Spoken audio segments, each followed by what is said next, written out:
Hello, I'm Dr. Aishwarya. I'm a gynecologist and fertility specialist practicing in Chennai. In the last 1 week, I've seen at least 3 to 4 patients who came to me for a consultation regarding opinion about operating their fibroids or not.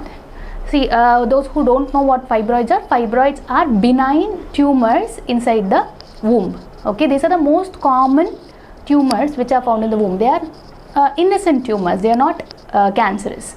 If we scan 100 women, at least 40 to 50 of them might have a fibroid lying inside the womb.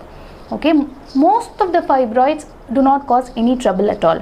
However, the fibroids which are large, which are near the lining of the uterus, might have some problem. So what are the problems that fibroids can cause?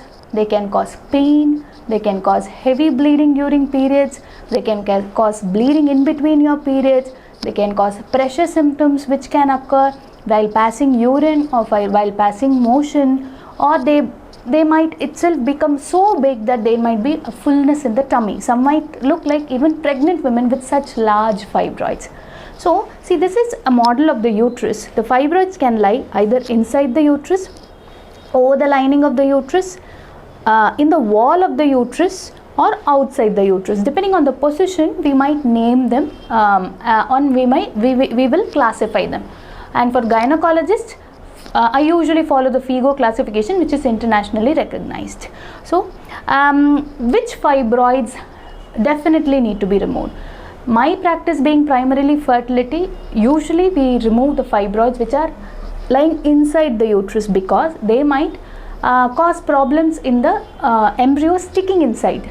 Okay, or when we do an embryo transfer, they can cause a problem in conceiving. Okay, so these are called as the submucosal fibroids, and those fibroids which are touching the lining of the uterus also might cause trouble in your conceiving because they take away the blood flow away from the uterus. Okay, your doctor would tell you. In other cases, in gynec cases, we remove the fibroids which are very large, that is over 5 centimeters, which are causing trouble. Even if they are large, some fibroids do not cause any trouble at all. We do not touch them at all. In case they have some trouble causing, you have some trouble caused by the fibroid, then you do away with them.